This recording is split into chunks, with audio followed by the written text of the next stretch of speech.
Well, so what's interesting is that you were there for it was like a long internship kind of it sounds like they kept you through that whole turmoil. I mean, they were probably paying you like really low, so they didn't care, right? Exactly. They didn't care.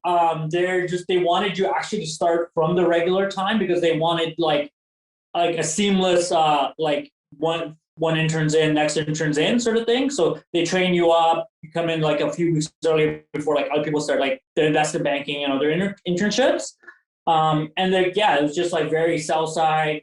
This is script you read. This is what you push. This is that. You're basically a monkey. You're a trading assistant. Exactly, monkey. completely. Yeah, and you get yelled at if you do anything wrong. Did you get yelled at? Did you get yelled at a lot? Oh yeah, I mean the guy who ran the desk was a total maniac. Tell me a good story. Oh, I mean, so like one time I like basically said, because the lady was leaving, I said, oh, okay. And then she's like, I'm leaving. And then so I said the same thing. I'm like, okay, I'm going to try to be a little friendly with this, Fortune 500 treasury guy.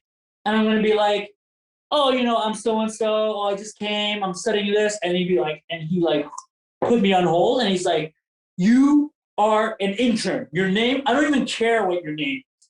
Do not tell anybody your name. Nobody cares about what your freaking name is. You have nothing.